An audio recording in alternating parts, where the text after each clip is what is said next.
Hey everybody, it's Seth and Paul for the Everything Money channel. Today we talk about Netflix stock. We give Paul's analysis as 8 tips and tricks. Not really tips and tricks. Well, by the way, we don't really do the 8 yet. We have to make a video on the 8. But he looks at the financials of a company to get its health, the balance sheet of Netflix. What does Netflix have to do for the next 10 years to justify its price today? Join us on the Everything Money channel where we analyze Netflix stock right now.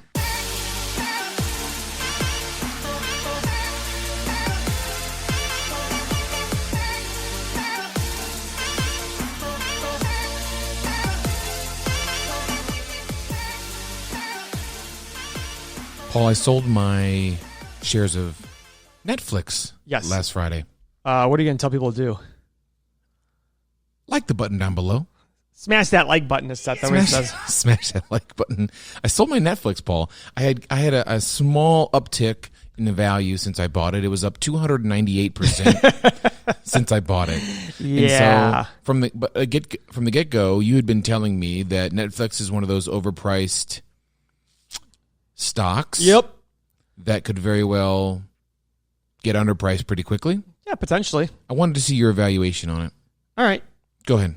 So Netflix has been very exciting. Yes.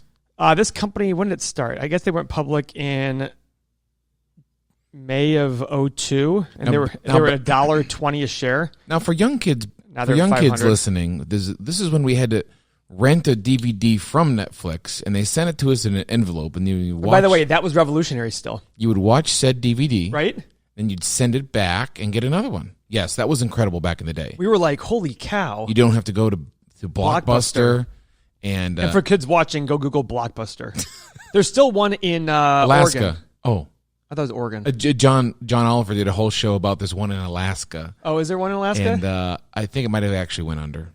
The family video in Broadview Heights that I thought would last forever finally went under. Oh, there's a family video in the Portage Lakes near us, but I digress. Yes. Talk about Netflix, Paul, and what you think about the company. So, for example, the stock is currently at almost $500 a share. Yeah. And the market cap is $218 billion. 280. Let's call it 220. Okay, so let's first go to their financials. We talked about several things that we look at, and we're going to have a video on the 8 things that we look at in the stock, right? Mm-hmm. So this is the annual revenue and profit for the company. In 2010, they did $2.2 billion in revenue, right? Then they did 3.2, 3.6, 4.4, blah, blah, blah, blah, blah, blah, blah, all the way up to $20 billion last year. So it's a very consistently growing. That sounds nice. I love that. It's wonderful. Okay. Now let's look at their profit. This is phase 2 of what you look at. Yeah, so then I want to look at their profit, their net income down here at the bottom, right? Mm-hmm. Oh my gosh, what is going on over here? So in 2010, they made 160, then 226, then only 17, 112, 266, 120, etc. Last year, they made almost $2 billion. So it's growing pretty aggressively. Okay. So that's pretty good. We like seeing that. We like seeing good growth of revenue, good growth of profit. Their profit's up about 10 times. Their revenue's up about 10 times. Okay. I'd expect to see a little bit better, but so far, so good? They're spending money on, so far, so good. Okay. From that perspective. Next phase. Balance sheet. Now, this is where it starts to get a little tricky. Well, the balance sheet is the health of the company, basically. Mm-hmm. It's like, okay, how much money is there, how their bills look, how their assets, etc. So what I like to do is I like to go to their annual balance sheet, and in 2019, they had a total of $6.2 billion essentially in current assets. Current assets are receivables, cash, inventory, etc. Okay. What I want to see is they can at least pay off their current liabilities, the money they owe currently. What number is that? Let's scroll to the bottom. $925 million. Really? Yeah. So they have plenty of money to pay off all their current debts. Sounds like a great stock so far, Paul. It's really good. Now they have a lot of... Oh, I'm sorry. I lied. Uh-oh. Look at that, guys. I looked at current deferred liabilities. It's current liabilities, $6.9 billion. Uh-oh, they're under. So they don't have enough money to pay their bills. Okay. Is that the worst thing in the world? Not necessarily. In past years, it looked like they had enough, and for some reason this year, they went from $10 billion in current assets down to $6 billion. So I'd want to look into that and see why that happened. In other years past, I can look at them. They pretty much had enough money on hand to pay off all their bills. So there might be some reason for that, some anomaly. I don't know what that is. Okay. One of it could be also that maybe some of their long-term debt is coming due right now. I don't know. Okay. It's not the worst thing in the world. One of the other things, going back to the income statement, I want to look at is the number of shares outstanding. So I want to see, are they increasing their shares outstanding or decreasing? What are the signs of both? Well, there's no signs, it just is. But the thing that it'll tell you is... What is that? Yeah, thank you. That's what I meant to say.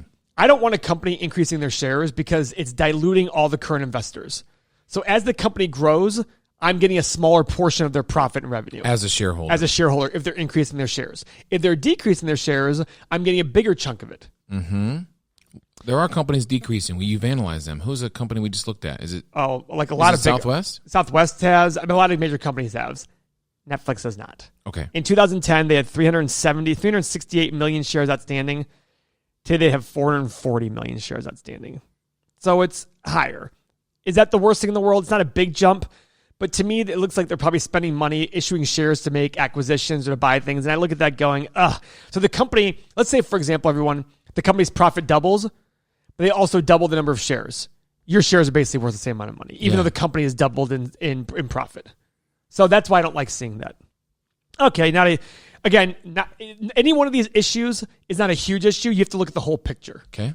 Let's go to look at their cash flow statement. Let's see their free cash flow. And free cash flow is what they're going to use to pay for dividends, to make acquisitions, big things like that. To get free cash flow, you take their cash from operations and subtract out their change in capital expenditures. So here's the issue, guys. They don't even have cash from operations. They can't even make money on operations. So what does that mean? They're literally just not, whatever they're doing, they can't be profitable in it, or what? Now, there could be reasons for that. It could be, you have to analyze the entire statement. But yeah, they basically have no cash flow to even, so any sort of investment back in the business, they have to do with either more debt or issuing more shares, both of which is not good for investors. Okay. So this is very common in growing companies that have a lot of fast growth. So as an investor, what you want to do is you want to go look at what is making up this cash from operations. Now, you might sit there and say, Paul, I'm not even looking at this stuff. How are you going to make? That's the point of investing. It's about understanding that the company showed $1.9 billion in profit, $2 billion in profit, but weren't able to make money from their operations. That doesn't make sense to people, but it's true. It's what happened. Because as they grow and make capital investments or make other sort of investments and things, make purchases, there's reasons why it doesn't go to the bottom line. Now, wouldn't you say they're still in the building phase of making new content that's Netflix specific, which is sort of revolutionary? Blockbuster never has had its own movie. That's always going to be the way it is. So I'm going to look at it and saying, let's not call a recurring item a one-time item. If it was one time, like, hey, Paul, we're going to go, like Tesla, we're going to build this major gigafactory, but it's going to be able to make our batteries as if we sold 5 million cars a year. Yeah. Okay, that's a one-time big expense. Makes sense. Netflix's job is going to be creating content for the rest of time and buying content. I see. So if you're justifying their lack of cash flow because of something they need to be doing for the rest of the time, you need to be asking your question. The question, is this really a company I want to be investing in? I never thought about it like that. Right? So that's the thing that a lot of people do. And a lot of manipulations that companies will do is sit there and say, well, it's a one-time cost. Well, yeah, but you're always doing it, so it's not a one-time cost anymore. If you like what Paul's saying, smash that like button. If it sounds like you know what you're talking about, Paul. Yeah, I've duped people. You've duped people before? Yeah. Great. Keep going with this. And if you have any questions so far, write it in the comments. I will answer them. I will go in there and explain things. I don't think, like Tesla, that we have Netflix fanboys, but it is a very popular stock. Motley Fool is on their front page. If you had listened to us many years ago, you would have got the 21,000% increase. Yeah, thanks, Motley Fool. Keep going. Go after yourself. So those are the 500-foot view. I'm already like, but it could be selling super cheap relative to earnings. Sure. So we go to the good old-fashioned PE ratio. Now, this number, I'm very good at this now, Paul. Yeah. You're saying you want this number to be around 15? Well, it depends. If it's a fast-growing company, I'm willing to pay more, maybe 20. Okay. Maybe higher. They're at 100. 100. 100. So to idiots out there like me, my son said, why are all these books called Taxes for Dummies? Why is everyone dumb? It's like, well, for dummies like me, explain one more time the PE ratio and why we want it at 15 and being at 100 is... I'm not saying necessarily 15 is the right multiple for this company. I don't think it is. Okay. With a company that has a lot of potential to grow, I'd be willing to pay a premium because we'd put it in my analysis and say, okay, if I'm going to assume these growth numbers, I mean, they're growing at a pretty good clip. So PE is the price of the stock currently divided by the earnings, right? Okay. And at 100, that's a little rich, right? If you go back in time and test all the, got that? What? The yawn again? Yeah. I yawn when I talk a lot. I look at these at 100 and going, to justify that price, and I don't have the analysis in front of me, but to justify 100, I look at it saying, what do you have to do to justify 100? You got to do a lot. Tell me. I don't know. You get to grow by 50, 60% a year for a long period of time, for 10 years. So how many factors is Netflix, quote unquote, overpriced? Do I think it's a $100 stock? Potentially. It's at $500 a share right now. Maybe 150. I don't know. I haven't run the numbers in an exact analysis, but the whole point I'm trying to make is it's not $500. What is Netflix doing that Amazon Prime Video it's a race to see who can get the most content. The best? The most and best content. And it's going to involve paying a lot of money for it. Do you go on Amazon Prime Video? You might as well just... I really don't. It's the word. What's the point? They have nothing. They try. The Netflix is great. Netflix is incredible. And, all these companies are coming, like Disney came up with its own, I look at it going, okay, I think Netflix is the clear leader in the game. Mm-hmm. But you've got to determine, just because they're the clear leader in the game, are you willing to pay any price for them? And at this price of $500, you're basically telling me you're willing to pay any price for them. Because $500 doesn't make sense to me.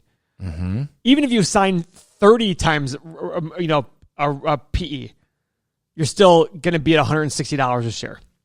So I think I wanted to I've come to this realization when you say this. Like,